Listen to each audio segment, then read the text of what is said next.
And I'm back. Welcome, ladies and gentlemen, to another Ceremony Witchcraft, where we talk about how to reprogram mind, how to take back your mind, how to practice magic the right fucking way. Haha. Which there is no right or wrong way.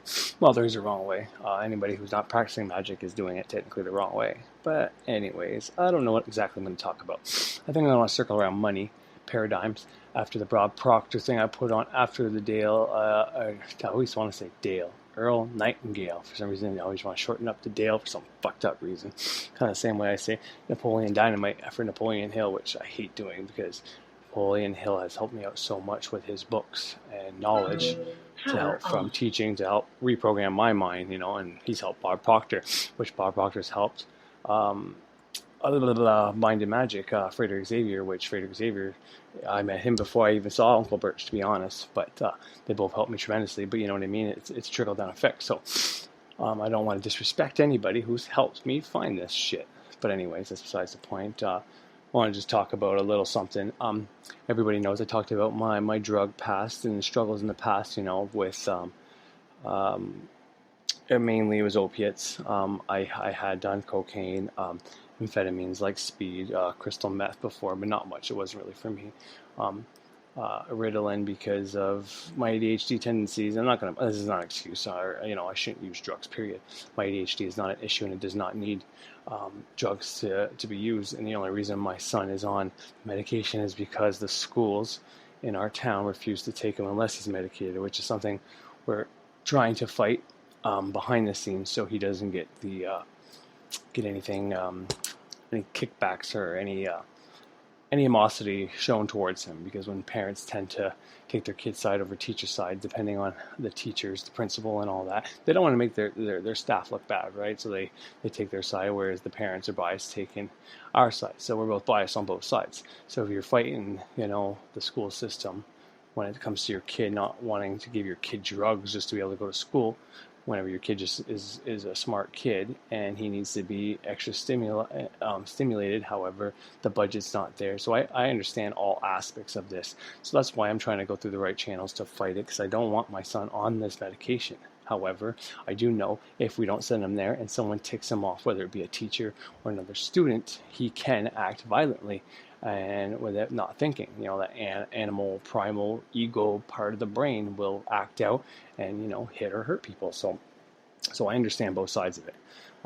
People can sit there all day long. It's not right to give your kids drugs. I agree 100%. I don't want to do it. However, is it not right to let your kid go to school and hurt other kids and then your kid get kicked out and not get an education? Is it not right that I have to stay home and I am home, but prior to that, me and my wife have to stay home taking turns watching him, or hire a babysitter full time, take money away from the other kids and out of the food of their mouth and the circumstances. Unfortunately, for now, this is the best alternative. Now, that being said, we tried him on different medications that aren't this kind of medication. Some of them had some success, but they were more up in the air kind of thing. 50-50 chance that he will or will not act out.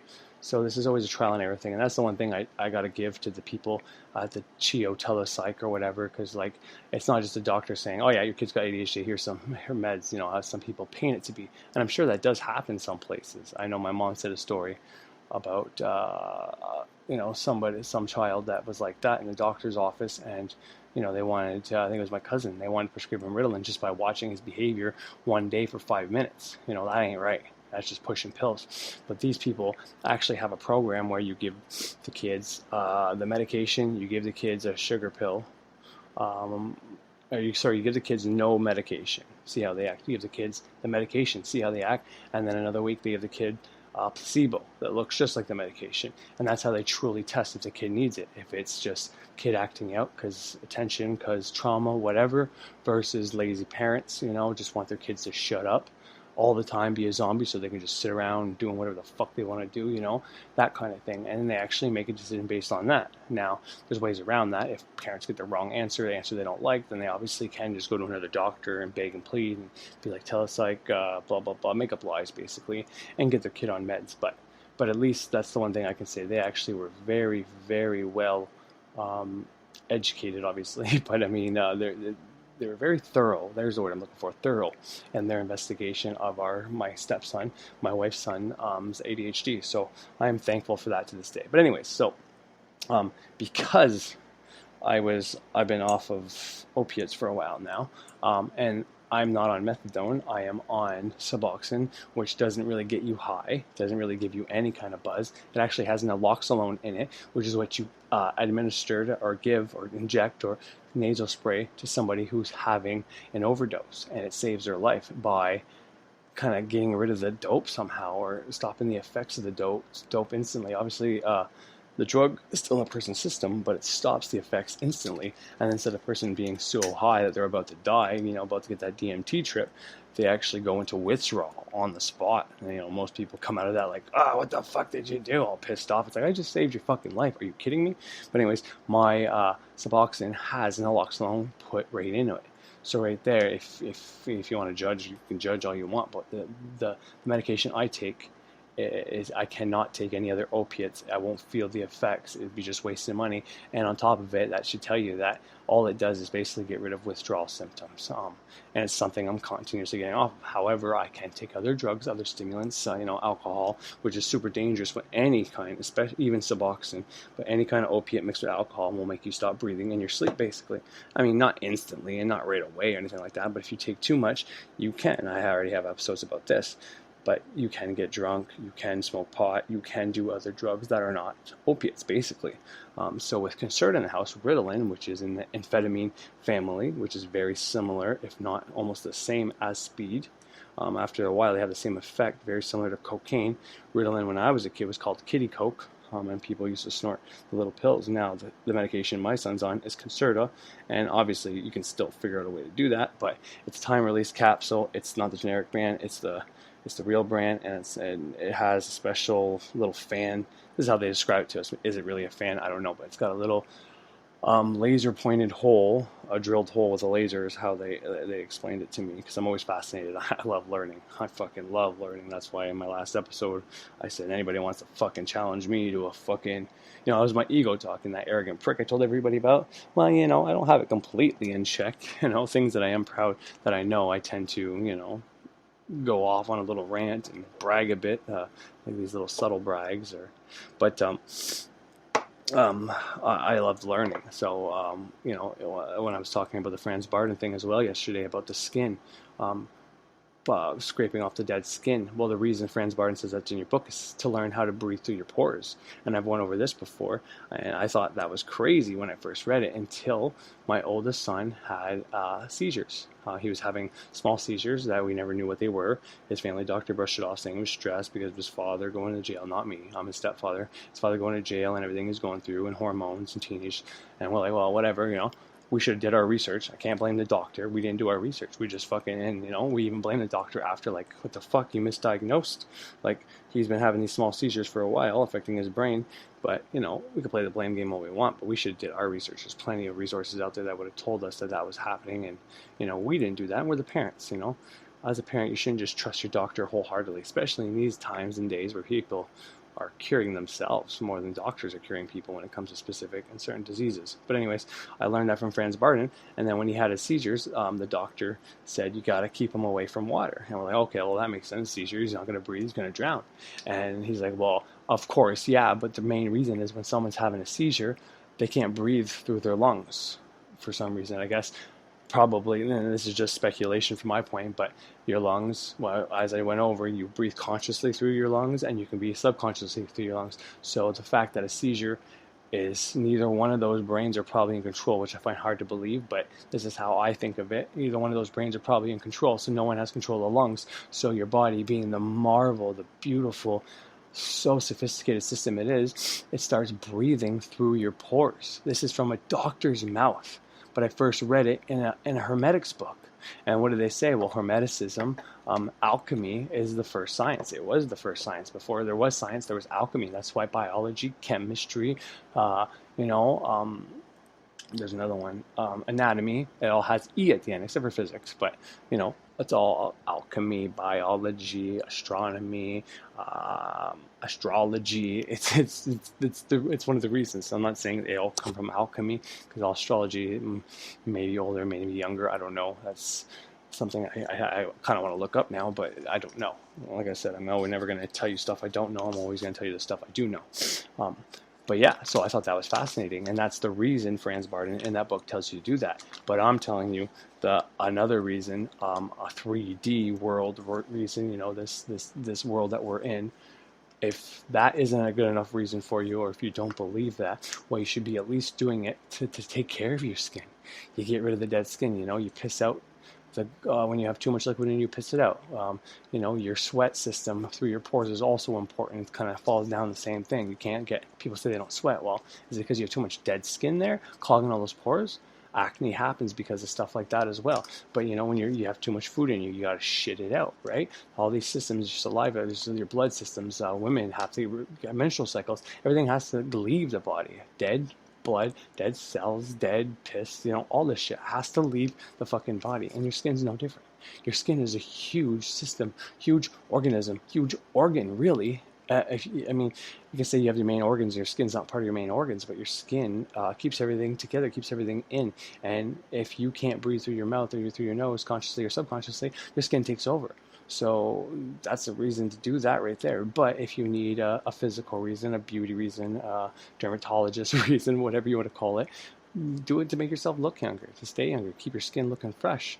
I can make the argument about, I've said this before, skin cancer after a lot of the really cheap sunscreens came out that were no longer trying to help people and give you nice skin and really protect you from the sun, when it was just all about making money with the less amount of ingredients in it for the cheapest price to make people buy and thinking their kids are protected, because there is a lot of power in just thinking your kids are protected. If you don't think your kids are getting harmed by those rays, then they probably won't be, even though you're using shitty sunscreen. But there are stats and facts showing that whenever sunscreen got popularized and all that's when skin cancer started getting a hell of a lot more popular. And coincidence? I don't know, because if you look at some of the patents that come out for when they're making these sunscreens, there's also patents that were put out for different skin dermatologist-related small diseases, psoriasis, and all these other little ones I can't remember the name of. They're all these different medicines by the same companies that were made with the lotions. So you tell me, is that a coincidence, or they knew what was going to happen, and well, they found another way to profit by your misery and giving you a fucking shitty another shitty medicine to take care of the problem they actually caused with their first one, but they're just gonna all blame it on the fucking sun. I don't know. I'll leave that up to you. But you should be brushing off your skin, because you arguably won't need sunscreen, because if you got dead skin there and the sun's beating on the dead skin, you're kind of trying to keep reviving that dead skin. No wonder you're gonna develop skin cancer or some shit like that. Come on, use your head logically. Stop believing everything you fucking see and read. But anyways, before I left, I said I was going to try to come back on after the Earl Nightingale thing, and I didn't come back on. I played Bob Proctor anyways about the paradigm. That's really good information. Bob Proctor is another man you should totally look up, especially if you're into manifesting money. 100% he's going to be the guy to do it for you, help you out with it. He's done it. He's living proof of it. That Earl Nightingale works. That Napoleon Hill works, and he's making millions on helping people. He gives a lot of free information out on YouTube as well, and that's when you see people like that. Frederick Xavier's the same way. He was giving out his information free, and he decided to start making courses because a lot of people don't take things seriously unless there's a price tag on it. I can give you all day long what to do. I can tell you what I learned from Frater and the things I put into practice, and you're going to understand it all and listen to it all, but are you going to do it? Maybe, maybe not. There's a good chance you're not. But if you take a course and you pay for that course, and you could be learning the same stuff I already taught you. I should have did that way back when I had to pay for this fucking course. But you're more likely to do it because you paid for something and you feel like you're going to lose value if you don't. So, there's been studies done where they put one car out and put a for free sign on it, and no one wanted it. And in that same car, they put a fucking price tag on it for a couple grand, and they got 10 calls within the first hour. Like, how insane is that? I don't understand that. Everybody just thought the free one was too good to be true, I guess. And then whenever there's a price tag on it, like, oh, that's a good deal. I want that. Better than free? Are you fucking kidding me? I'm not gonna lie. I probably drove by it too. I don't know. But there are two kinds of currency, and that's one thing you should also understand is time is the more valuable currency, and you cannot get it back. You can make money back. You can make money, you can lose money, you can make money, but you can't get your time back. You know, I can tell you to rub off the dead skin all you want, but you're not going to not die because of it. I can tell you to have an alkaline diet and, get rid of certain foods and, because not all the vegan foods are good for you either. Any vegan food you got to cook is really not the true sense of vegan. Now, I'm not going to lie. Whenever there's a barbecue and we're having burgers, I have those burgers, and some of them are pretty fucking tasty. And I look at them and I make sure there's no big names that are kind of like pharmaceutical names or, anything. Because soy is good, but soy is a lot of estrogen in it, right? And I'm not saying that's good or bad, but for a man or a female, too much estrogen is out of balance because you need a certain amount. Men have a certain amount, women have a certain amount. Maybe some men need more, maybe some men need less. Point is, anything that's filled with fucking hormones, it's not going to be good with you if you take too much of it in. But soy is a good alternative for certain things. I've drinking soy milk, that silk milk with the fucking vanilla in it. It's pretty good. It could be debated that it's not good for you, but like I said, worrying about this shit, doing extensive research on it is more probably damaging if you start worrying about what's in it than what isn't. But anyways, the true vegan is eating alive cells. You're eating the berries. It's kind of the same concept as sushi. The reason why the Japanese or the Chinese or whoever part of the world that eats the sushi the most, the reason they look so young and all that is because, yes, the fish is dead, but it's not cooked. You're eating the live cells of that fish, plus it's in the water. The algae from the water is one of the number one things you can do. Spirulina has got so many benefits. I have spirulina every fucking day in my little 50 superfoods fucking green powder shit that I take, which I recommend, and it's found at Walmart. And, I was a little leery because it's from Walmart, but when I read everything on there, it's everything I wanted. There are a couple things on there that are a little less desirable, but in the long term, they don't have terrible effects or anything like that.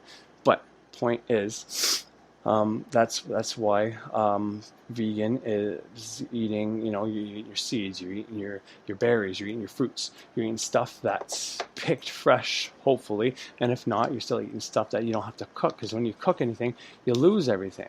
It can be argued and debated that you don't get anything from meat because your body technically can't process it. It's kind of like what I say about water. Unless there's a mineral in that water, it takes a whole lot of water to fucking get in your system when you don't have any minerals in there. That's why adding lemon or salt, like Himalayan or sea salt, into your water or adding lemon to it will help it get absorbed in your body. So you don't have to drink fucking 10 water bottles in a day just to retain one water bottle. That's why you piss so much.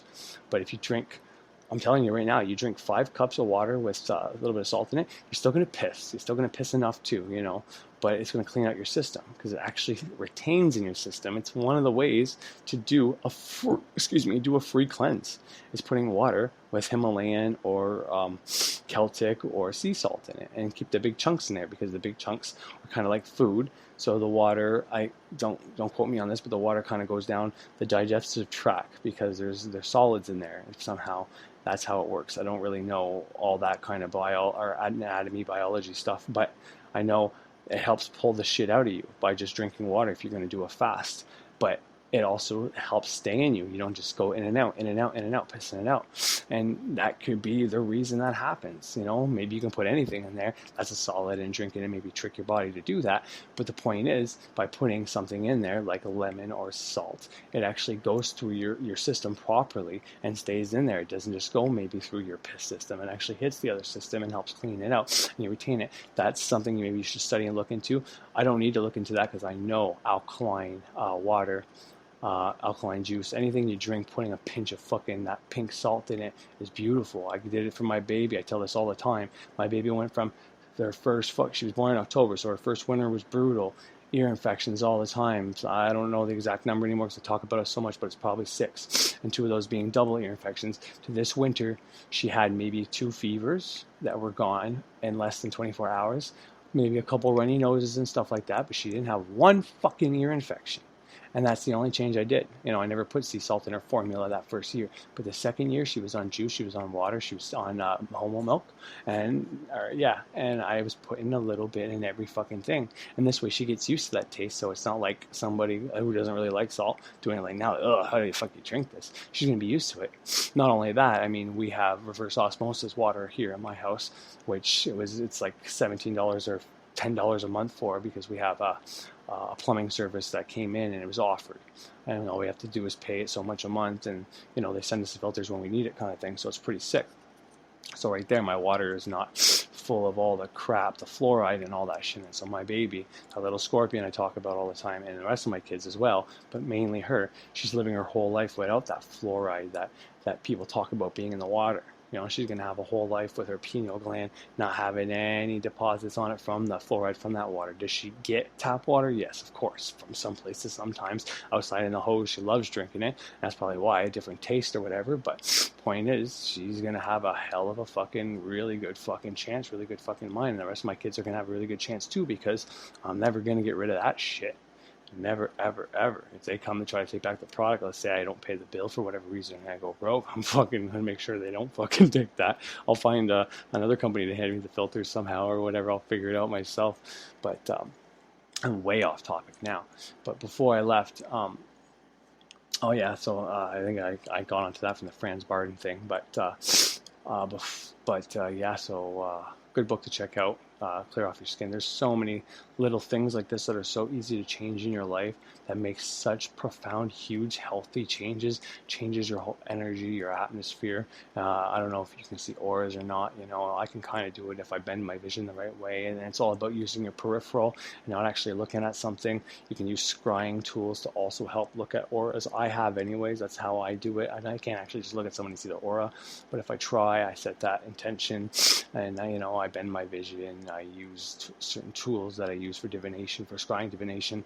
I can see certain colors, but it's not like crazy. I can see a couple colors, and people that have too many colors, it just comes out as bright kind of shit like that.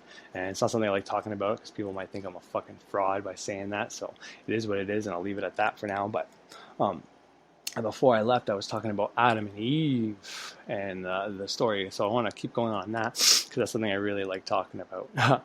But yeah, so let's get back to that, I guess, and continue on that shit. Saturn in the sign of Libra on this beautiful Saturday afternoon in the park. And of course, if I didn't do this, you guys were going to have the most amazing and the most massive PMS of all time, because I've already made the video of Exalted Saturn. But again, if I don't, then you guys are just gonna be, yes, bitching at me all day long. So saving myself from that and making this a video. Yeah? And what happens when Saturn is in the sign of Libra in your horoscope? Well, Saturn is, as you know, exalted in the sign of Libra, where Sun is debilitated in the sign of Libra, and Saturn is debilitated in the sign of Aries. Why? Because Libra represents the marketplace. It represents business. It represents dealing with all kinds of people. Dealing with thugs, dealing with mafia, dealing with good people, rich people, poor people, all kinds of people. Where the king, when the sun is exalted in Aries, doesn't want to come down to Libra and deal with people. He will send people to deal with them. He will send Mars. He will send Mercury to deal with the people. And this is why Saturn is debilitated, because he comes into the marketplace where nobody really cares for him. Everybody's busy making money, dealing, and making agreements. This is where Saturn is exalted, because Saturn is that social planet that knows how to deal with all types of people, and he's able to respect all the people at the equal level.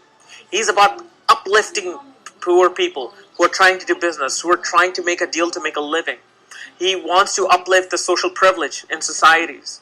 Okay, and so Libra represents a business place. It represents also designing and creativity. It represents, creating something artistic. It's about relationship. Libra is about relationships. It's about union, because it originally represents the 7th house of the zodiac belt, which is about marriage and legal partnerships. So Libra is all about going out there and mingling with people and creating all sorts of relationships.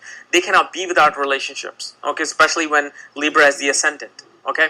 So what is Saturn? Saturn is boundaries, restriction, it's discipline, organization. It represents fear and an anxiety in your life. But when it's in the sign of Libra, it's a lot calmer, because it's exalted.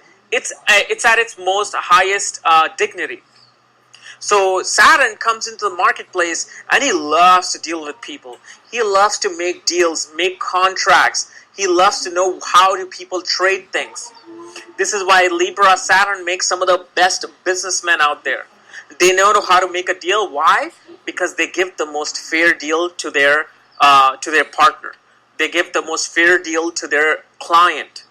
This is why Saturn feels that, you know what? I am out here. I'm going to make the best of things, and I am going to uplift everyone through my business dealing. Because Saturn is about uplifting society, uplifting the unprivileged people, helping the sick, helping the poor, helping the handicapped, helping the older people who cannot take care of themselves. So Saturn feels that when I'm in Libra and I have the maximum strength, I want everybody to live a middle class life, like the forefathers of the United States really set out to do. Like, we're going to have a middle class society, not a poor to rich, which it has become now. But they wanted a middle class society, and that's what Saturn wants in Libra. He wants everybody to enjoy life. He doesn't care if somebody has more money, he's okay with that. But he's like, I don't want to see what's happening in Uganda and Africa, where either you have complete poor people who are living in $1 a day, to where people who are living on $10,000 a day. He doesn't like that. So Libra, he's very fair when he's able to make agreements. He's very fair when he's able to, do business partnerships, when he's able to do trading with people. And especially in the business of oil and steel and iron and coal, and a business related to Libra, like women garments, designing clothing, designing things. They're very good at that, and they want to bring these things out to people, and they want to make products related to these things. And so this way they can uplift the society, And Saturn, do not think that Saturn is like that planet that is going to be a happy-go-lucky in Libra. No. It's not like Jupiter in Cancer. He's all happy and emotional and relates to people like motherly love. No. Saturn, when he comes to Libra, he doesn't become like Venus. You got to look at the nakshatra placement of Saturn to see how he's acting like. But in Libra, he just feels balanced. He's very serious, but he's balanced. So when Saturn in Libra makes a business deal, he'll be very serious. He'll be disciplined and organized with all his contracts. And he will look at you in the eye. He said, look, this is what I want, and this is what I'll give to you. It's a fair deal. I'm not going to cheat you, but this is what I want. And they're very serious about these things. Even in business partnership and marriage, they're very serious about that. Like, they do not just want to go with any kind of business partnership. They do not want to just get married to somebody out of nowhere. They want to make sure that who I'm going to be marrying or who I'm going to be making a business partnership with, they're going to stay there for a long haul, and they're going to stay there for something valuable. They don't want to just create money. Saturn in Libra is at one position that they don't care about money. They want to uplift people.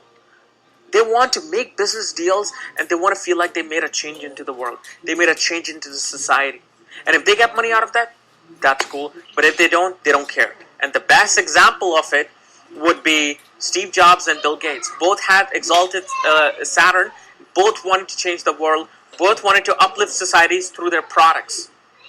And if you know, Saturn in Libra makes a person a philanthropist. And guess what? Bill Gates was a philanthropist. He became a philanthropist. He opened up charity organizations, including Steve Jobs. Steve Jobs also opened up charities to help other people, but obviously it wasn't as big of a deal because Bill Gates announced he's going to give more than half of his income away, or all 80% of the income away to the unprivileged people. So people took that more as a privilege, more important of a news, where Steve Jobs didn't want to do that. He just wanted to open up charity organizations, and he has, but people don't pay attention to them. But both did that, yet both never cared about the money more than the product, more than the software, more than Macintosh.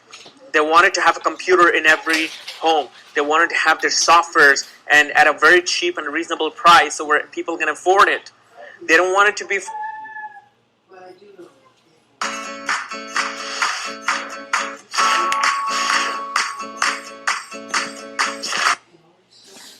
for the privileged people. They always wanted everybody to enjoy their products, and they wanted to bring a change into the world.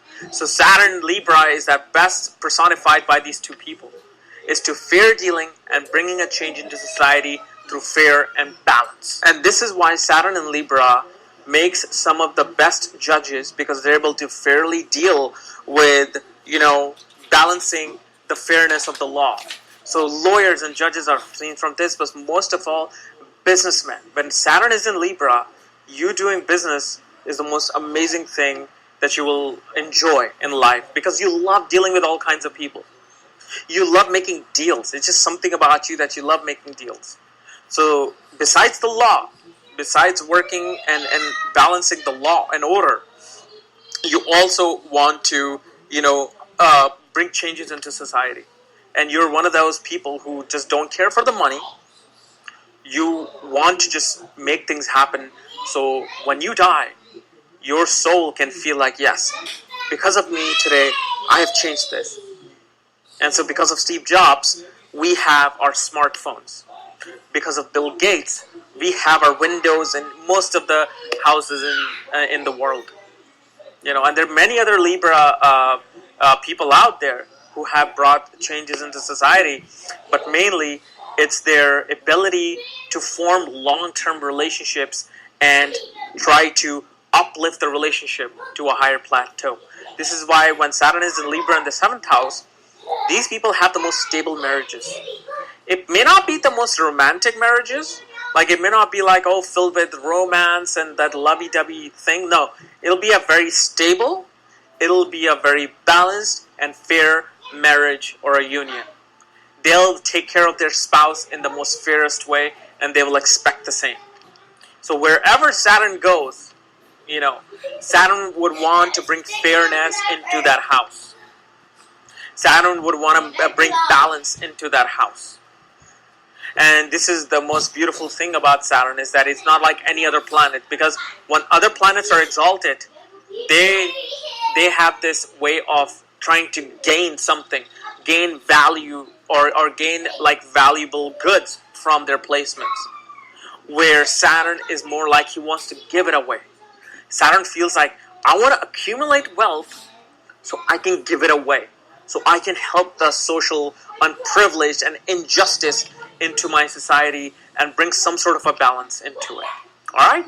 So guys, this is my analysis of Saturn in the sign of Libra. If you're new to my channel, subscribe below. And if you want to know where your Saturn is placed and what conjunctions it's having and what aspects it's receiving, check out the links below in the description section, and check out my books there, Astrology at the Speed of Light and Conjunctions at the Speed of Light. And when you get the book, I will send you a link to look at your own chart. Otherwise, we'll see you tomorrow. Bye-bye. Oh, sorry about that. Oh. Fucking, my water went down the wrong hole. I breathed it in instead of fucking drinking it, swallowing it, which is also good. You got a stuffy nose, you use that sea salt or water from the sea or whatever shit there, that nasal spray. You get the one that all it is salt and water, which you can make yourself, pretty simple. If you have a leftover one of those bottles, put in some spring, some natural water. It doesn't have to be your outside water or anything like that. Or take my reverse osmosis, I put that in there. I'll put some Celtic or mainly sea salt or something like that. Spray it up your nose.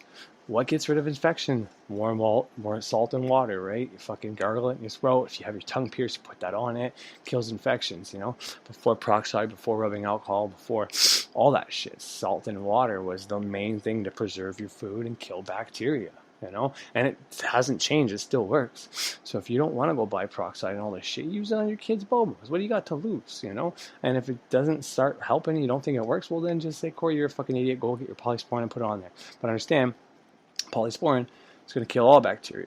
And I mean, salt and water is probably the same thing, because we say that about energy. If you're going to clean something with salt and water, it's going to remove all the energy from it.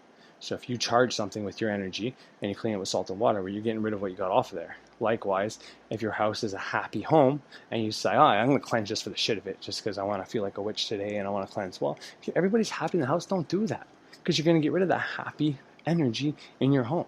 You want to do that if you have a negative energy in your home. Go around spritzing fucking salt water everywhere in the air. Do a mop and do a clean, Pine needles are good for that. Your pineal gland, pine cone, pine trees. I talk about pine trees a lot because they're really abundant here in Canada. And, everybody cuts down the Christmas trees. So I want to take everybody's fucking dead corpse of a tree that they're going to do anyways. I'm not going to promote it, but anybody who's doing that, I'm going to pick them all up and fucking make tools out of it for people or whatever, and take the sap and make oils out of it, because that's, dragon's blood. What do you think that is? Real dragon's blood? No, it's a fucking type of plant. It's a fucking type of tree. It's a fucking sap. I mean, I've never used dragon's blood, so I can't tell you for sure. But from what I hear from birch and people, that's exactly what comes into mind. It's from the sap from these trees, and all those trees are endangered right now. Your sage isn't endangered yet, I don't think, because they're really marketing it hard, so they're planning enough to make it. But I think it's getting close to the endangered species list. But frankincense, myrrh, fucking birch had a fucking Wittershins, which is on Spreaker, which you should totally check out. But he had a whole episode. It was about that, and he was saying that we should start using different trees because people are cutting down trees, and that's never going to stop. And you can be a political activist and go those places, but you're better off to try using because there's a lot of holy trees. And I'm telling you right now, the pine tree, the fucking Christmas tree, the sapin Noel, the one with the pine cone, which people have. People have used pine cone to represent the pineal gland. There's something very special about that. And pine has references to pine needles and all that. Pine sol, lemon scented pine sol. You know what I mean? That all has a reference to the sun, east, Mercury as well. All of it, protection. It's all there. So if you can use those branches, since we grow them here in Canada for just to cut them down for Christmas time, there's an abundance of them. I'm not saying we should cut them all down and shit like that, but I'm just saying we should be using those kinds of trees. I forget where the fuck I was going with that, but cleansing your house. If you're going to use salt and water, understand it's getting rid of all the energy, and it's the same thing as your antibiotics. That's why when a kid goes on antibiotics, that year my daughter caught all the ear infections the first time she was on antibiotics, and this is something I knew, but it never really clicked together. And now it's like I don't ever want her on antibiotics. So I did my research, found out how do you get rid of the common cold? How do you keep mucus away? Is there a fucking cure for that? And then, it's an alkaline diet. It's not a fucking pill you take and gets rid of it. It's premeditated steps. It's preventative maintenance, basically. I get a runny nose a lot, but I haven't got a cold yet this year. I had a few days where I ran a fever, but it's for a couple hours. I sat down, I drank a shit ton of water with salt in it. I fucking made myself some soup with a bunch of salt in it, and I fucking did my breathing techniques from the Science of Breath, the book I put on here. I did a whole bunch of fucking good healing things from there. Different ways of holding your breath, different patterns, going into trance, thanking the God of that day for healing me, thanking the sun, Jupiter, fucking everybody for healing me. And guess what? It only lasted a couple hours and it was gone. Hard thing to do when you're sick because you don't feel like doing much, but you don't have to go to your temple to do it. Do it in your head. And you'll start feeling better, especially after your middle pillar. You'll have a little more energy, and then do it again. But anyways, let's get back to the fucking topic. But I'm just saying, salt and water might do that for your kids' cuts. I don't know, but I think it's going to be on a little smaller scale. And get rid of the energy. My baby starts acting crazy, having a bad day. She's tired, but she's not willing to go to bed yet. The sun's still out, so she couldn't go to bed. I put her in a bathtub, and if I don't have just regular fucking bath salts there, your fucking regular, I forget what they're called. I can't, drawing a blank. I'll take my thing of Himalayan sea salt, and I know it sucks. I use that for so many things, but it is what it is, and she's priority, so she gets the salts, and she'll stay in there for 45 minutes, so I know all the toxins came out of her skin, because that's what it does. It helps pull everything out of you. The water itself, baths are super great for all that. And on top of it, and she comes out in a better mood. She's neutral. She's not happy. She's not sad. But that's perfect for her to go to bed. Sorry about that. My wife texted me. But anyways, let's try to get back on topic, shall we, Corey? All right, so Adam and Eve. So when I left you, I was talking about how the story of Adam and Eve, how we established that. And keep in mind, when I say what we established, that Eden is a place here on Earth, it's not actually a place here on Earth. It's a story in the mind. Now, there's things out there saying everything from they found Eden, that there's a couple Edens out there, that they even found Noah's Ark, they're hiding it. Anything you want to find is out there. And, I can't tell you if it's real or not, but I can tell you what I believe, and I believe it's completely spiritual metaphor for so many things. Now, the one story I'm telling you, referring it to the baby, to our life, to us growing up, to our conscious, subconscious mind, is not the only correspondence. It's not the only metaphor for this. There's plenty of others you can use, but this is one of them. This is what I truly believe. But I think my son's going to come up here because I didn't answer my wife, and she's going to be like, Mom texted me, blah, blah, blah, blah, blah. But anyway, so if I stop, that's why I stopped. Sorry about that. I need a smoke. So yeah, the representation I like to believe is because, first of all, the reason I say it's more likely that Eve was first. Now, I know all about Lilith, the story of Lilith being Adam's first wife and all that, which kind of tells me that, maybe Eve was made from Adam's rib, and maybe Lilith was first. But for the purposes of this metaphor, we'll just pretend like Eve was first, okay? Just because I believe it would be a woman first, because who makes the babies? Well, it's the women, right? Baby grows in the woman. So just like everybody says God is a man, God is a man. Well, to me, and my belief is God is both. He has both genders, kind of like we have both genders with us, and that's why we can create whatever we want, and so can the God. But before that, I always assumed that God would have been a woman, because it's more likely that women are the ones that make children, and they're more compassionate. And the way they described God sounded more like my mom. No offense to my dad, but it sounded more like my mom than my fucking father. No offense, but I'm not trying to be mean to my dad. But guys are a certain way, and that's the way we're supposed to be. We're supposed to be the strong. We're supposed to be the brute. We're supposed to protect the woman. We're supposed to protect the children. We're supposed to have that, scary voice and that athleticism. We were made with more muscle mass. I'm not trying to offend anybody, but that's also a fact. Women are like 45% and we're 65% muscle, or we have 25% more muscle than women. Don't quote that stat, but it's something similar to that. I know there's like a 20% difference in muscle mass. Well, why do you think that is? Because we're made to protect the woman. Why are we made to protect the woman? Because a woman is arguably more important, and it's not just the woman that we're married to, or our children, or our babies, or our daughters. It's also our subconscious mind we have to protect. But like I said, for the purposes of this, we're going to assume that Adam and Eve, there's no Lilith. But I'm not saying that, because I know the story about Lilith. And once again, Lilith has been demonized, and she slept with demons, and that's how demons are created. If you watch the show Lucifer, they have a whole bit on that.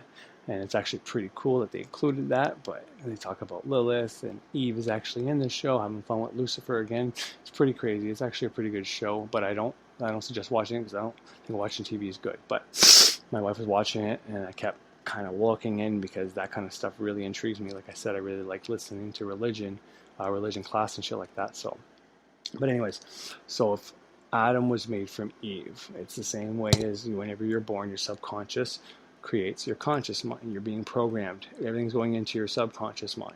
That's what the baby is from 0 to 4. And then if you're like me, or even if it's at 7, you start developing your conscious mind, basically, and that's your identity.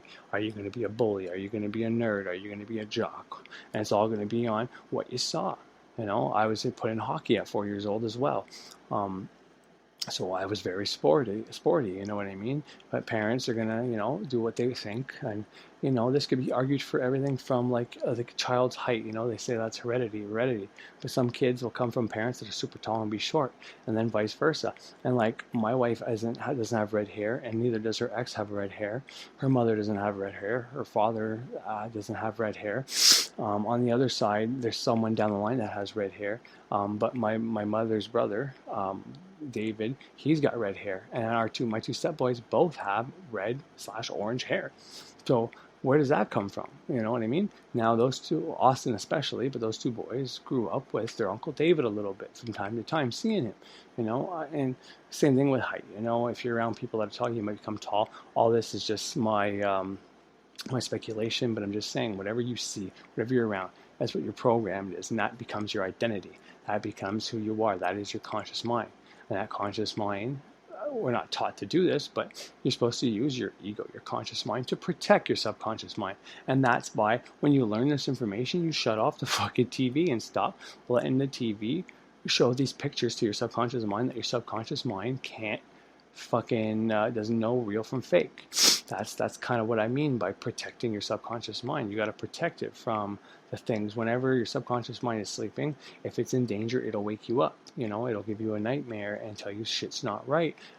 You'll have this feeling like you want to turn on the fucking lights, like you're scared. Well, there's something going on. Do not go back to sleep.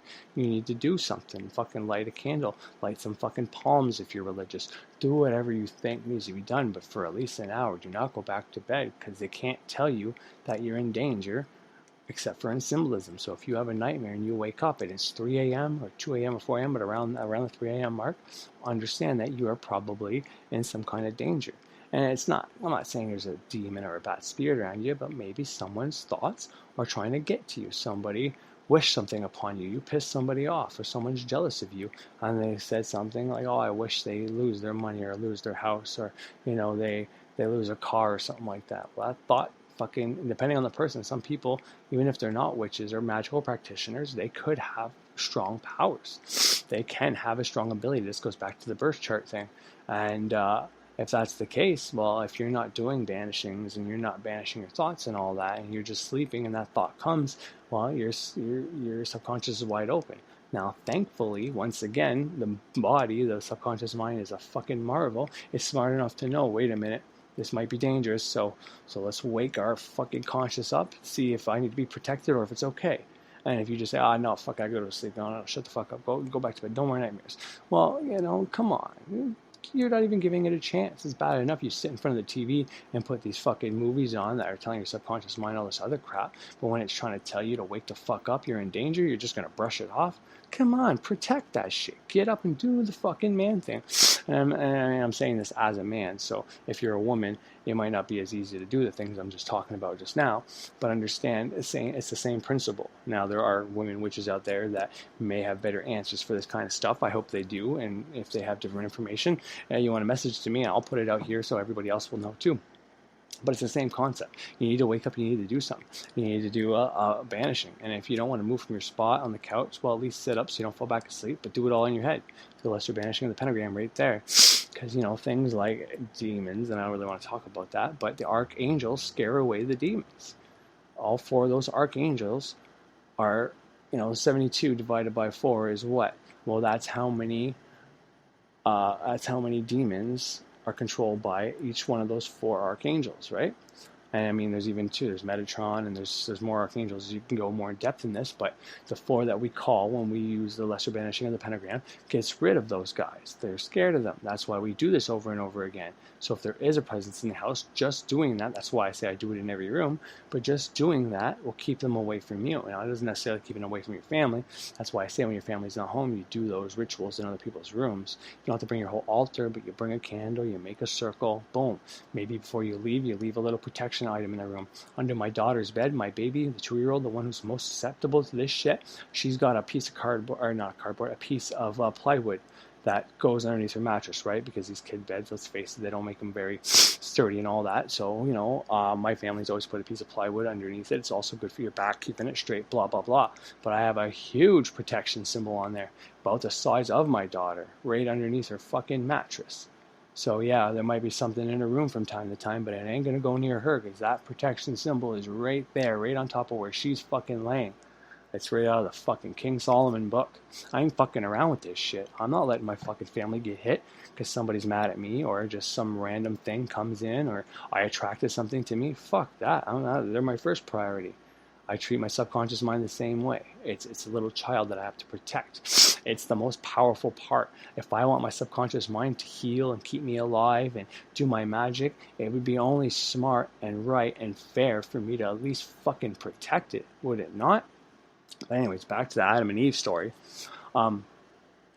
So, once again, if I say we're on Earth, we establish this on Earth, I believe it's a metaphor.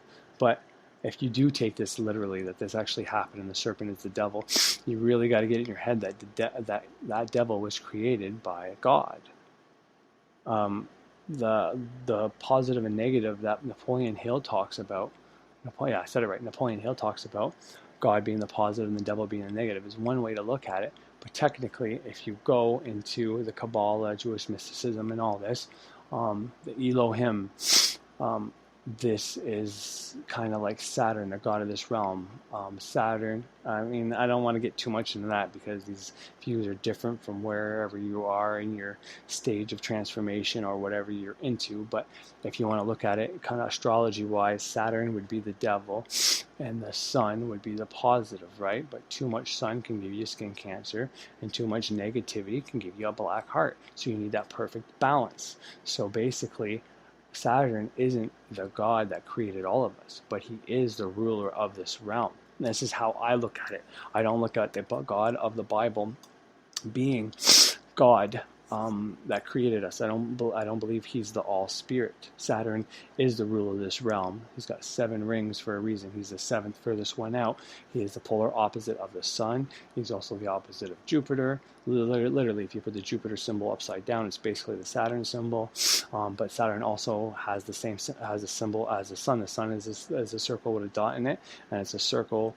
And Saturn is a circle with no dot. The circle that we make, the circle of protection we step into, is a Saturn circle. Before I make my circle, I say, how do I word that? I say, through the power of Saturn given to him from the All Spirit, or the All Mind, something to that effect. And then I make my circle, and I actually spin around drawing my circle 3 fucking times. Now, sometimes, depending on where I am, I'll have a physical circle made with a protection symbol on the floor. I'll have salt. It all depends on what I'm doing. The more intense of, like exorcisms, let's say, if I'm trying to get rid of something pretty bad, I'm going to use salt to protect me. Because I really think salt is super powerful. I've liked salt my whole life, so has my whole family, and I don't think that's a coincidence. But if it's just my regular stuff and I'm trying to get some money or whatever the case is, then yeah, there's no need for that. I can literally just project fucking flame coming out of my fucking finger making the thing on the floor. But I think it helps whenever you're starting to actually make a circle and go into that circle, so you can see that circle all the time, so that whenever you get into a habit of it, then you can actually see that circle being there whenever you're not there. But this is how I think of it, and hopefully it's helpful to everybody. But Saturn would be that negative half of the atom, and the sun would be the positive, or you can say Saturn and Jupiter. And then if you want to go law of gender, that's where you have Mars and Venus that come into play. So the up and down, you can have the moon and the sun, you can have Saturn and Jupiter. Going from your air to your water, those are opposites each other, but also the sun and Saturn are opposites each other as well up there. Mercury kind of connects them, but to me, the sun, the New Testament is all about the Son, Christ, the Son of God. It's so much more light, it's so much more loving, whereas the Old Testament is pretty bad and brutal. Negative, positive, once again, right there. So these two Saturns here, the devil, Satan, Lucifer. Lucifer's technically Venus. Lucifer, Morningstar, is the first star in the sky, and that's the planet Venus. So I like to get that cleared up right away. But now there is a connection between Saturn and Venus, or Lucifer and Satan, and it is that, Saturn likes being in Venus. It likes being in Libra, which is ruled by Venus. So there is a connection there as well. Give me one moment. And it's been a magical blur. So much has happened in such a short amount of time that's been difficult with me keeping up with it all. The most important of which is that I'm now under some heavy Saturn and Mars transits. So what better time than to start getting into this? But first, with Thanksgiving around the corner here, I want to take a moment to thank all of you for taking the time to listen to what I have to share. And it's my hope that you're able to take it far and beyond what I've been able to do to improve your life and the lives of others. It's the hope of every teacher that the student surpasses him, or it should be. Otherwise, what's the point in teaching? And being on the verge of 200 subscribers now. What do you mean? I gave you a fork. You had a fork in there. Where'd it go? So, thank you. Here. I do try to respond to each and every message that I get. I've gotten more than a few asking about the Holy Guardian Angel. And yes, we will get to that. Well, I have a sandwich after. But we have to look at certain things first. I mean, if you really want to be technical about it, this entire series has been priming for just that. One needs to learn how to communicate effectively with the subconscious to effectively communicate with the HGA. Okay? Now, I'm still figuring out the whole Google Plus thing, so I know there's been messages sent to me on there. Just bear with me until I get it figured out. But I appreciate all the kind words. Thank you. Now, we have a lot to get into, so let's get into it.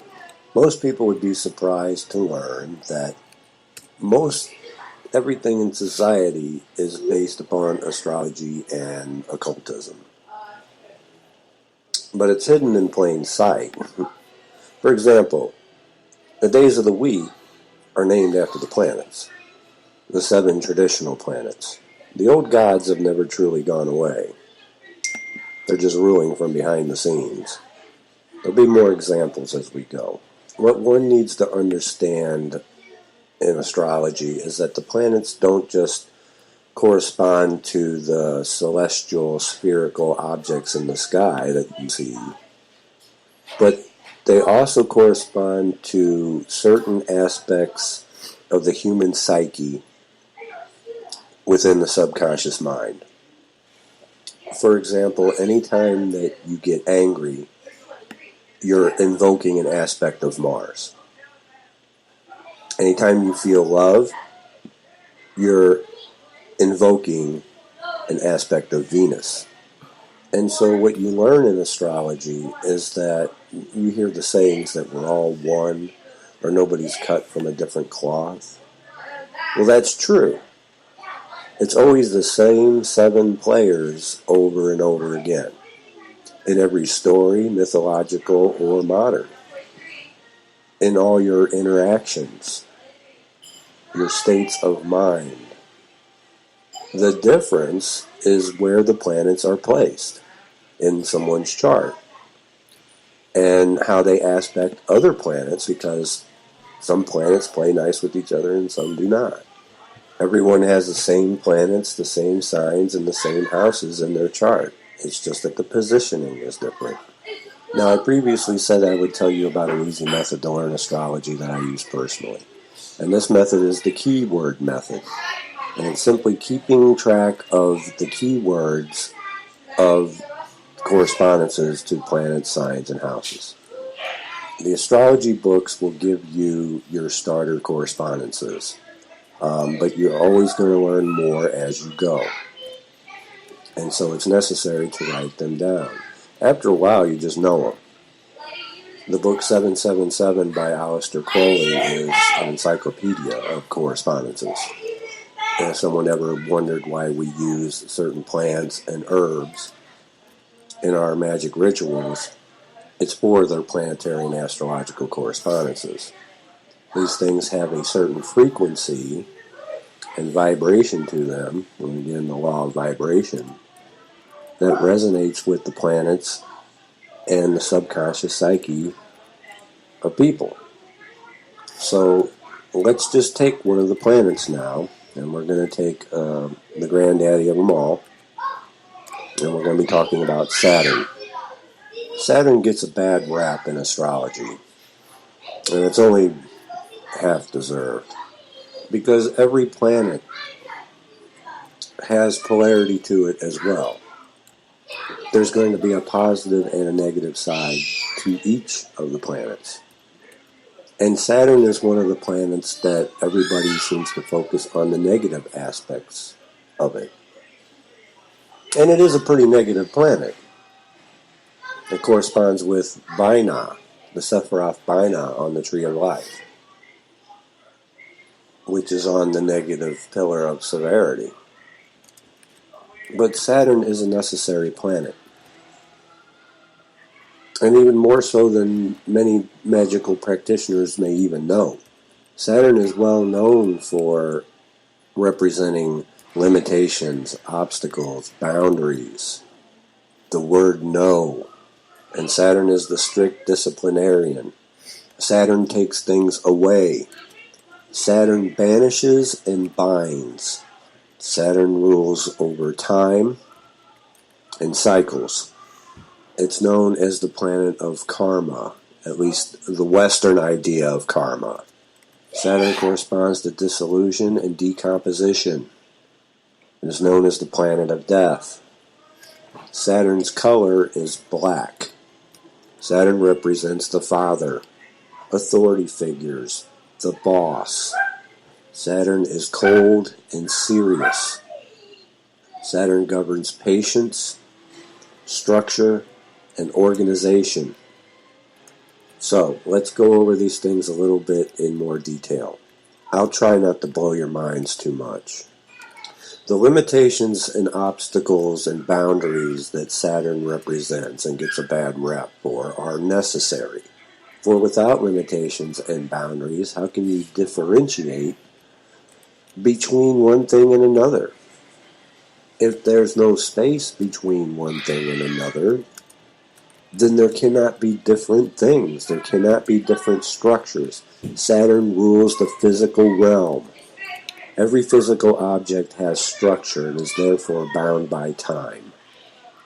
For there is no time in spirit, Only the physical is bound by time. Limitations and boundaries. Every magic circle that you step into, that circle is a Saturn circle. The circle differentiates between one space and another by the most efficient means possible. Saturn doesn't like to waste anything. Saturn rules cycles.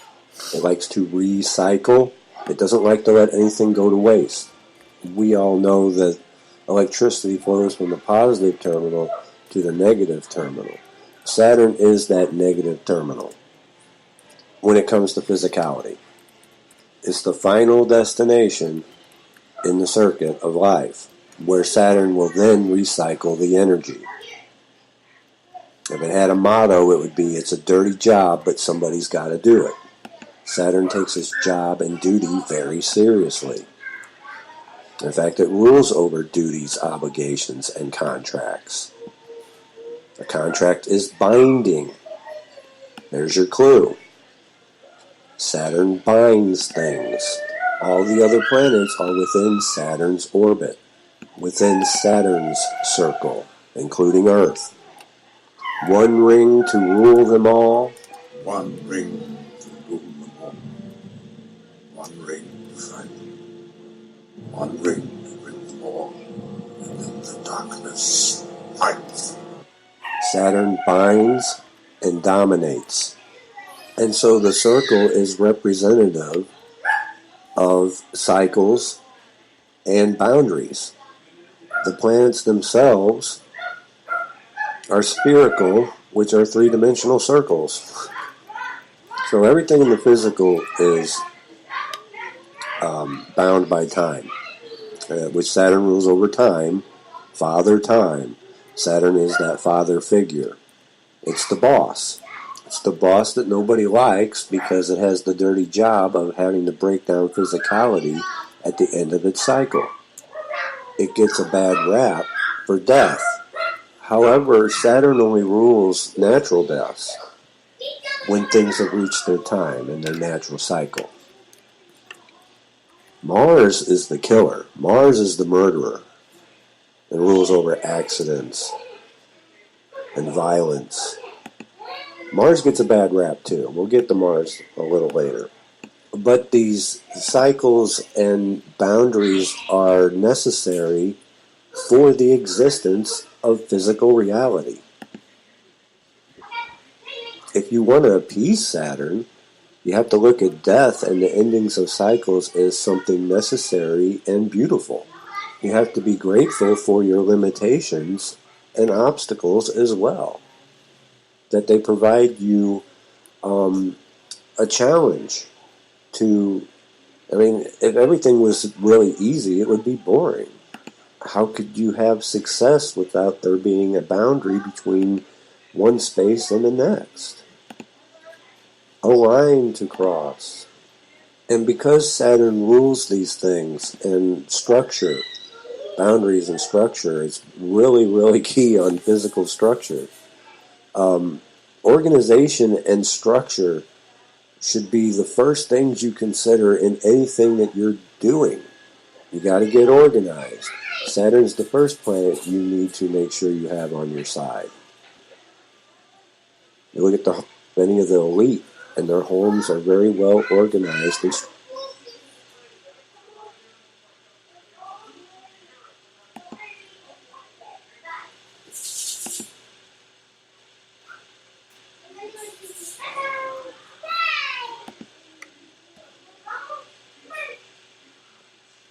cluttered subconscious. How are you going to have things getting?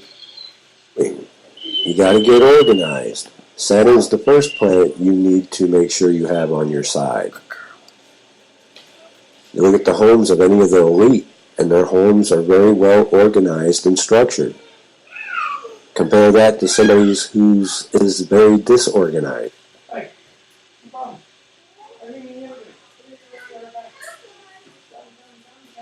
Is evidence of a cluttered mind, a cluttered subconscious. How are you going to have things getting through and have communication with your subconscious if everything's cluttered? Saturn is the heaviest of all the planets. Its metal is lead, the densest, heaviest metal there is. It's so dense that even radiation cannot go through it. You know why heavy metal is the hardest music? It's dealing with Saturn and Mars. If you get into black metal, that's strictly Saturn. That's the heaviest you can get. See, in Christianity, they turned Saturn into Satan. And Mars, the red planet, was turned into the devil. People who are practicing Satanism are working with Mars and Saturn almost exclusively. This is where black magic is derived from Saturn. And, way earlier in the series I was talking about you don't want to fall into this black magic versus white magic trapping, because that's like taking only the sun sign in a horoscope into account and ignoring the rest of the chart. That's coming from a polarized perspective. Yes, Saturn and Mars can be used for destructive purposes.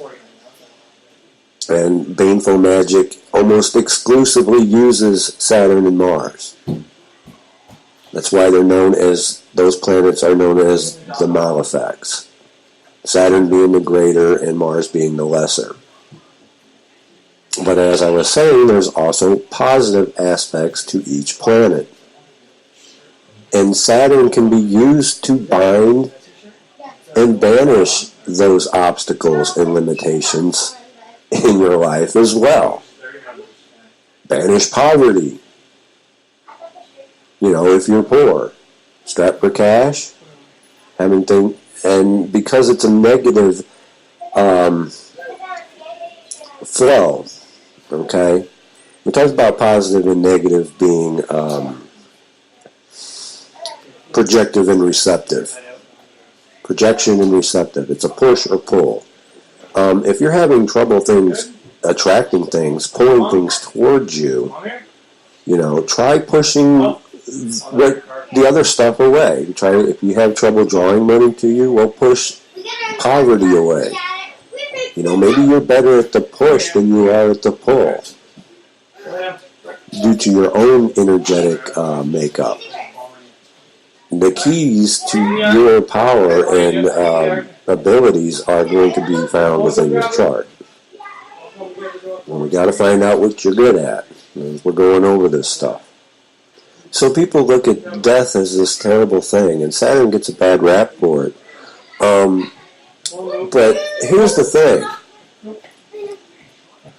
Saturn destroys to stave off larger destruction.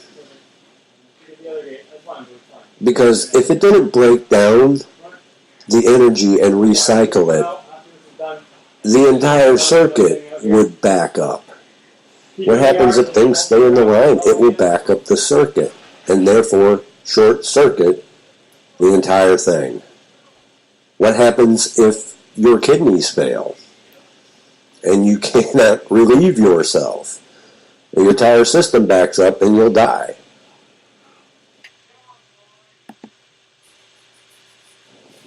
Circuit or line.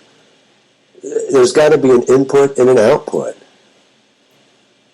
And so it's a necessary evil, although it's not evil.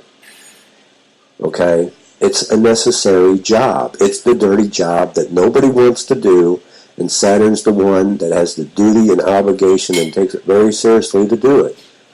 That's why it comes off as very cold and unemotional. Saturn and Mars are the villains in every single movie or story. Well, occasionally Mercury. Mercury goes retrograde and it becomes the trickster. Loki in the Thor movies is actually Mercury. Okay? Although in the first one he was great because he was real deceptive. But in the Avengers, no, they just made him just like mean. They made him more like Mars, and it just ruined the whole thing. It just was not in character. But that's a sidetrack. But typically, the villains in movies will be wearing black or red, or a combination thereof. Not every time, but most. Think of Darth Vader, Darth Maul. I just want.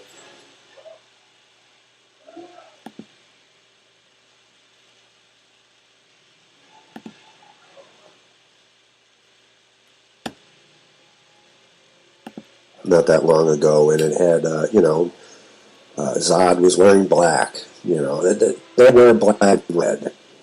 And in movies, if there's more than one villain, the main villain will always be Saturn. It will be always the most organized. It will be the boss villain, the more calculated one. You'll have to go through all his henchmen to get to him. He's always the last one because he's the outermost ring. And we're going to start getting into some of these archetypes a bit later on, and why you should not take on the villain or supervillain persona, because that's what you're doing when you're doing like baneful magic, is you're taking on the supervillain archetype. And the subconscious already knows that the supervillain always loses.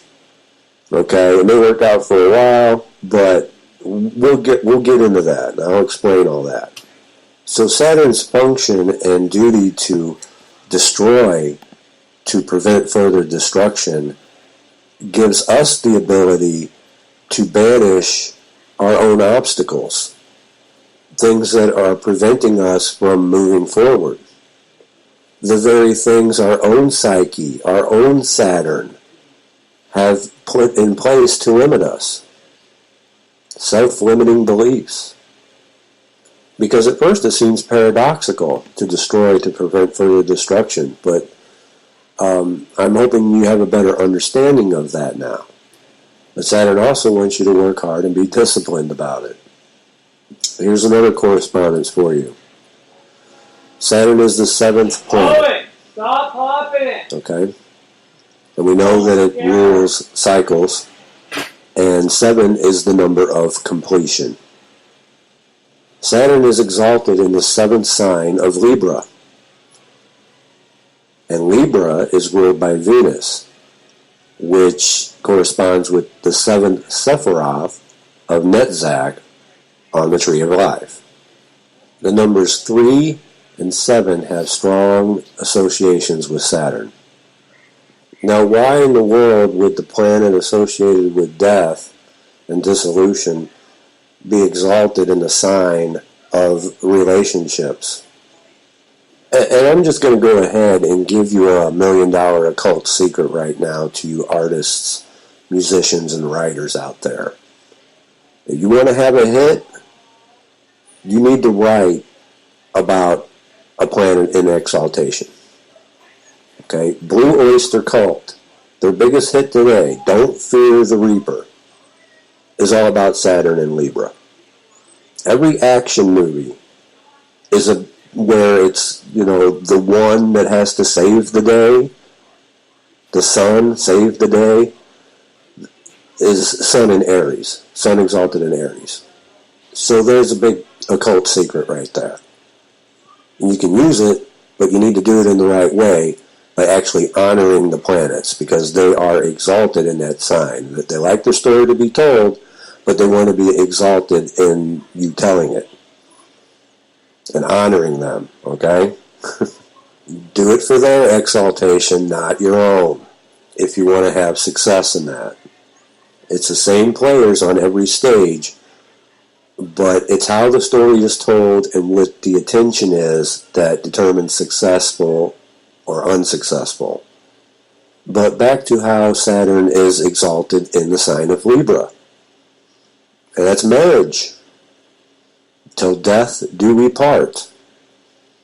the wedding ring on the finger that binds you now to your partner by way of a marriage license or contract that now gives you certain duties and obligations and responsibilities to fulfill.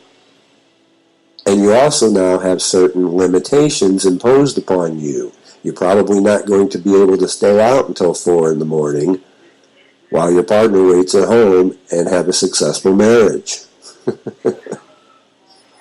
Saturn doesn't like the idea of an open marriage.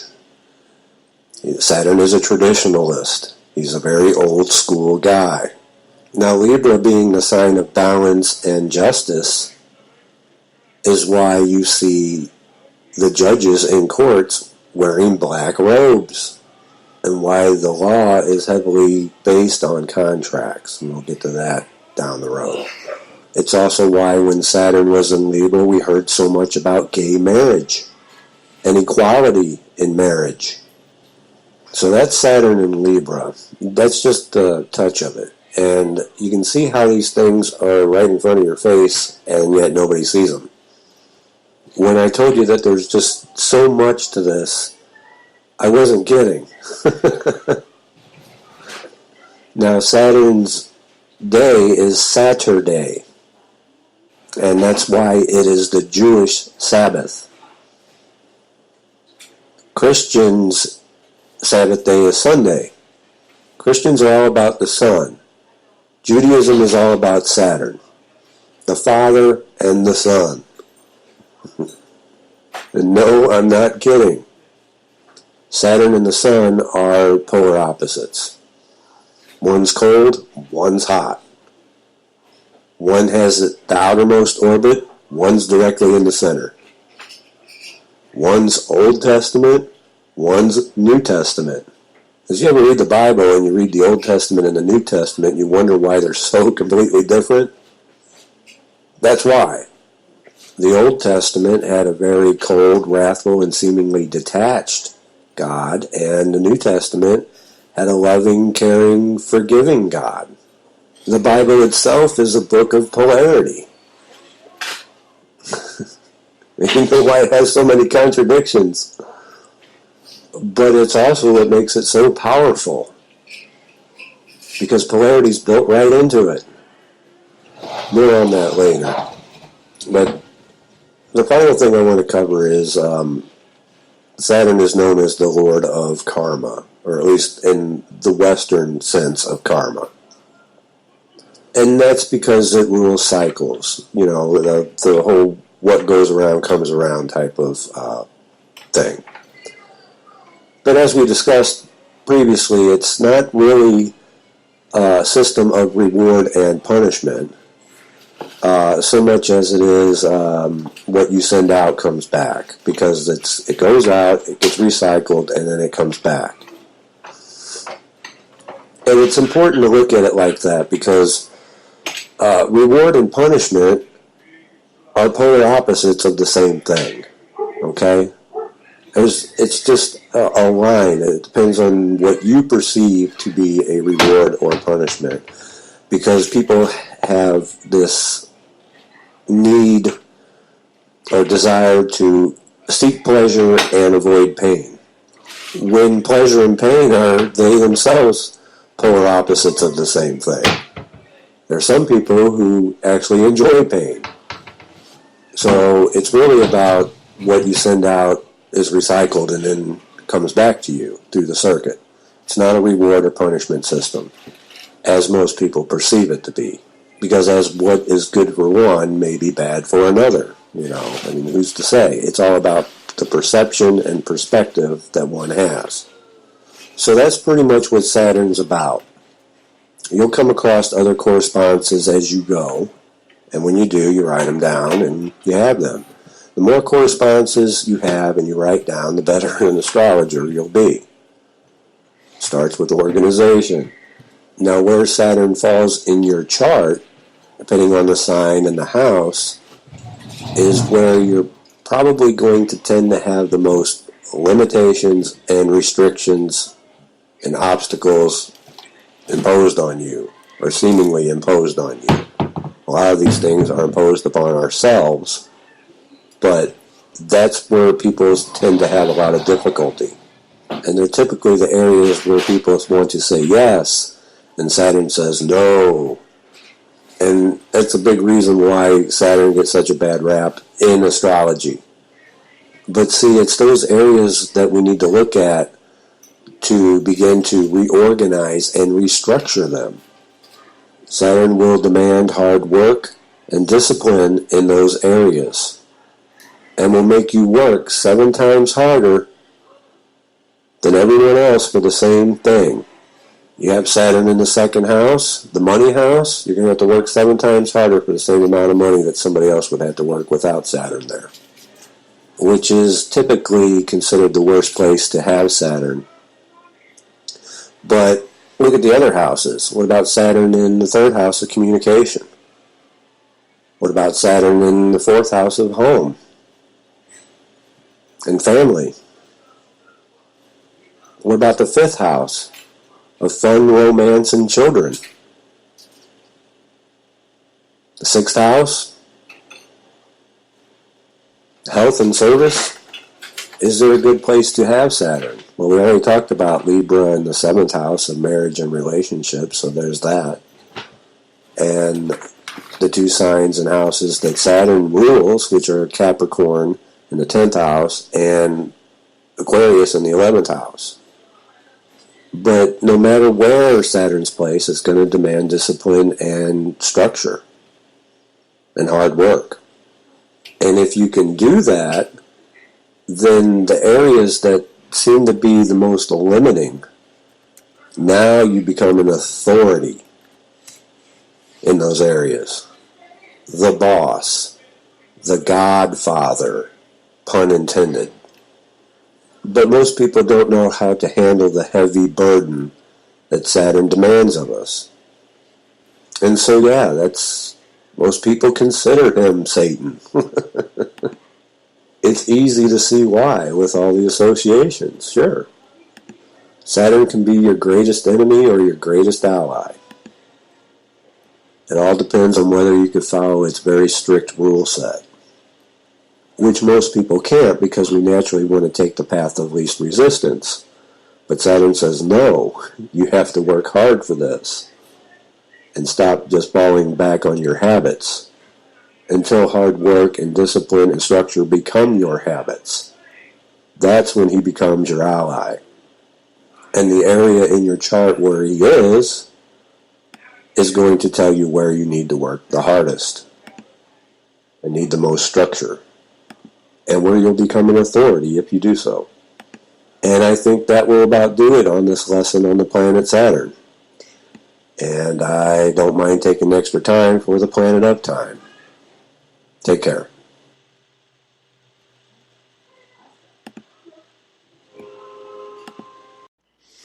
All right. I kind of forget where I was going or where I left off, so I can come back to it after. But I know I'm kind of far away from the whole Adam and Eve projection or metaphor I was trying to use. Adam and Eve and conscious mind, subconscious mind, and then the snake and Saturn, and now I'm talking about Saturn and Libra, Venus, and blah, blah, blah, blah, blah. So I'm a little far off the topic, but since I'm on it, I'm going to keep going because, well, Saturn and Libra is something very important to understand, or just Saturn and Venus in general. It doesn't have to actually be with the sign of Libra, although it's something, like I said, is very important to understand, because even if you don't have that sign, it still affects you. Right? All these things affect everybody in some way, shape, or form. But Mars is the red planet, and the devil is associated with red. I have that in the description or in the title, one or the other. And Venus is Lucifer, Morningstar. In the Bible, it was called that, and it wasn't referring to anything being evil. And that got adopted somewhere down the line. And I have said it before in a previous video that a Venus, an unbalanced, Venus, someone who takes on Venus, Venus can be very very materialistic, likes to look good, infatuated with their look. So somebody who's got a lot of Venusian qualities as myself, as a kid, when I decided my consciousness, what I wanted to be that good-looking guy, athletic jock type that everybody liked. But at the same time, I liked punk rock music and I liked skateboarding. So I wanted to meld all these things together, the things I thought were cool and the things I thought other people thought were cool. I wanted to be all of it. And, being very Venusian, I was blessed with people thinking I was a good-looking person, especially in, grade school is grade school. But anyways, every girl in the class that I thought was attractive, I quote-unquote dated, and I say that because it's not really dating. We did some things after school, the later grades that we got or whatever, but for the most part, it was just holding hands, kissing in the schoolyard. But what I mean by that is it made me very egotistical. Back then, thinking I was really good looking. And after dating every girl in my class, I started hanging out with other girls from other schools, dating other girls from other schools, always being arrogant, always bragging. I noticed, though, by doing that, I actually attracted women more than if you're not egotistical, which is kind of weird to say, but, the movies keep saying that girls are attracted to assholes, and either that's true or that became true because they put that idea out there. Who knows? I'm not here to debate that. But point is, an unbalanced Venusian energy, and everybody has Venus in their chart. So, but if that's unbalanced, then yeah, I could see the reference to Lucifer. Likewise, Saturn gets the name of Satan. He gets a bad rep, and that's what they turned him to. So you have Mars and Satan being the devil, and Satan, Saturn and Satan. And then you have Lucifer, which is the fallen angel apparently, but yet it's still in the sky because it's actually a star, but that's also associated with the devil. So we have these three astrological energies that are above us, below us, within us, without us. And if, before this, hopefully now you're starting to get understanding that Lucifer isn't a fallen angel, that the devil isn't an actual person, that Saturn and Satan aren't something there like the Grim Reaper to keep killing people and all that. Those are aspects of Saturn, but everything has negative and positive into it. Now, Saturn's a very negative planet, and he has correspondances to Earth, especially whenever, exalted in Libra and all that, kind of like the sun is exalted in Aries. Well, Aries is an air sign, the sun's an air sign. And that's what I kind of meant by the plus plus. There's plus plus right there, Aries being plus and being air, right? Aries air. And the sun being also air, being positive, whereas Saturn is exalted in, it'd be Venus or Gaia, our Earth, but it is exalted in Libra, which is ruled by Venus, which is an Earth element, which I have a lot of Earth elements in my chart. So Earth is negative, just like water is negative. The two positives are air and fire, and the two negatives are water and earth, or if you take it to gender, then those two would be female and the other two would be male. So when Saturn is that minus plus, so he's got polarity right built in him, and you can see that right off the hop. But my point is, if you are thinking these things are bad, evil, dangerous, harmful, whatever, bad, I guess is the word I'm looking for, then you are basically calling these planets bad. If you think Lucifer and the devil and Satan are, everything you do bad, you blame on them, which is bullshit. But anyways, if that's what you do, well, you're blaming yourself. You got to understand that. There's a reason, this is all me speculating, but I am, fairly certain the reason that they've changed Venus into Lucifer. Venus always was Lucifer, Morningstar, but the reason that Lucifer has now been demonized and is a bad influence, bad energy, is so that, Venus is a very beneficial planet. You can ask Venus for a lot of things and get a lot of things. When Saturn is in Libra, if you have that placement, that can bring you lots of wealth. You've already probably heard that on one of the clips I played from an astrologer. And likewise, in Mars is your passion, it's your purpose. It's tied to your sexual energy, as is the moon. But it's tied to your passion and your purpose. And by demonizing that, you're basically saying, it's evil to be on your passion and your purpose. All I'm trying to get you to point the picture in Saturn, your root chakra, the beginning. This is something as well. If you've demonized it, you said it's bad, it's not good. Well, this is a part of you. Your 7 chakras are the 7 planets. Your body parts, your organs are all associated to the planets. And if these planets are being called by different names, but are still the planets. It's just someone down the line said, well, this is going to mean this, but we're not going to tell people that that means that. So every time people say this, they're really cursing themselves. I curse you, Satan. I curse you, but you're cursing yourself. You know, you're blaming something outside of you when it's really inside of you the whole time. So Saturn in Libra is Venus, right? I talked about opening your root chakra. That's going down the fear-based media path and realizing that all your beliefs, your self-limiting beliefs, your programming, I guess, is all bullshit, and you have to get rid of it. Well, just by doing that, you start breaking down your programming. That's the first step, and to me, that's the beginning of initiation. And I know magical initiation may be considered different, but this is the beginning. People get stuck on the conspiracy stuff. And I get it. It's very easy to do. I mean, everybody gets stuck on it for probably a different period of time. But for me, it was close to like a year.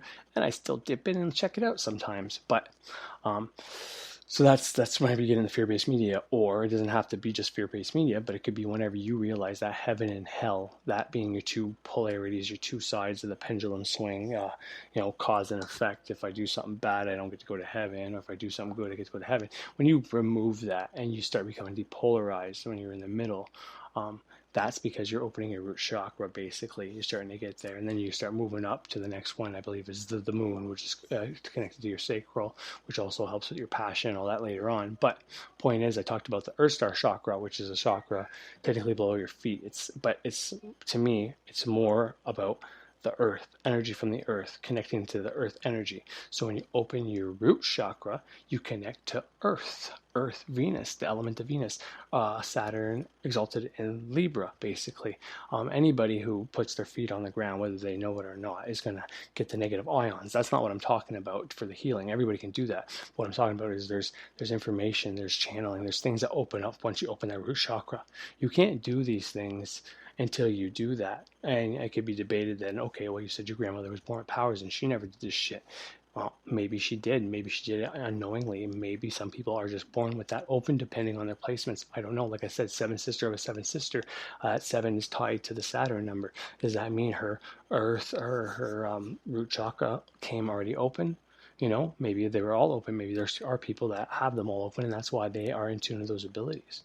Maybe as a child, this is going back a long time, they didn't have shoes, and she was always on the fucking ground, and she believed in what she believed in so wholeheartedly, and it was, in line with whatever had to be, whatever. I don't know what to tell you about that. That's an area of expertise that I don't think anybody would be able to prove.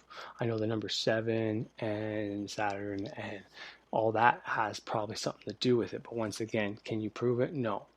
But do I believe it? Yeah.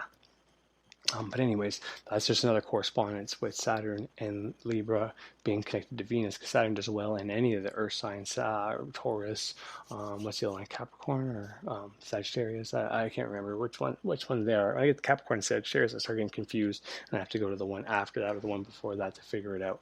So water is always the end, so Pisces, and then it goes into Sagittarius, I believe, after that. So Sagittarius would be air, and then Capricorn would be fire, and then Libra was before that. Anyways, I'm sorry, I'm getting all fucked up.